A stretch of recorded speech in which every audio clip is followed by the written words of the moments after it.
This was a very large-scale and ambitious project. You can see from the size and scope of this report how difficult and how complex it was and how complex it will be going forward. But these people took it up as volunteers. And I just want to say in particular about Senator Eggleton, I mean, he has proven himself over and over again as mayor, as a member of parliament, as a senator, that he cares deeply about this city and about this issue, and in particular about the issues affecting those who are struggling. And I want to say thank you to him for giving of his time so willingly. And he's even said, and I want to mention this publicly so he's bound to it, not that he wouldn't be, he said he will continue to help me and the members of City Council and the city going forward as we grapple now with the very recommendations that are in his report. So our their time.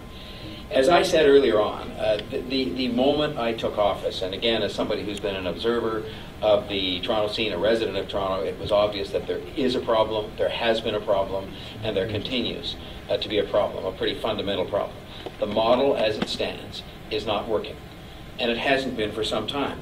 We have some deep-rooted historical problems that have a lot to do with structures and old habits, and have less to do, frankly, with hardworking people who work for the corporation who are trying to make things better. The issues faced by TCHC are large and they're difficult, and they've been allowed to accumulate over time, a very long time. Buildings are deteriorating, repairs aren't happening fast enough, and the backlog reached a staggering $2.6 billion before the city began to seriously invest. But as I'll repeat in a moment, the city began to invest alone, and that's not sustainable either.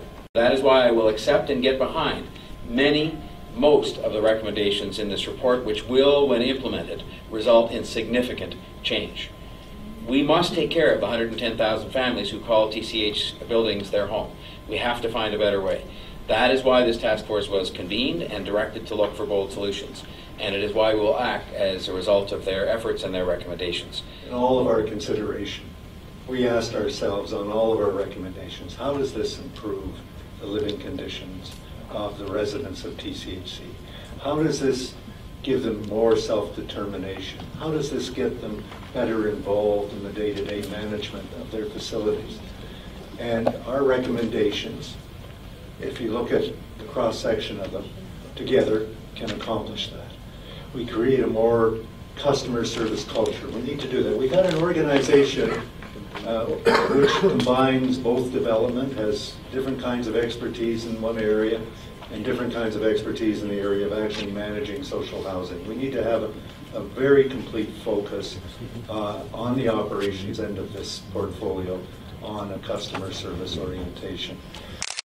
Over the years, I've experienced staff who have said to me, when I speak about people at head office, oh, I don't even know who they are. They're up there and I'm down here. And I think with the decentralization, it'll get, the staff will work better with the residents. And I think also that the residents, like in our building, we don't have a tenant rep. However, there are several residents who are willing to take responsibilities for small things. They don't want the whole thing. So I think that the advisory committee, actually the advisory councils, were an idea that Jean Jones brought to us. They talk about the buildings, the development part. I'm just really concerned that nothing will get done. And from what standpoint? From the perspective of repairs? The repairs. Like right now, I mean, I had a simple problem with my bathroom sink. I had five different plumbers come in to repair it. You know, I mean, and the quality is, and then I also think that really they need a competent CEO, and I think that their salaries need to be brought down.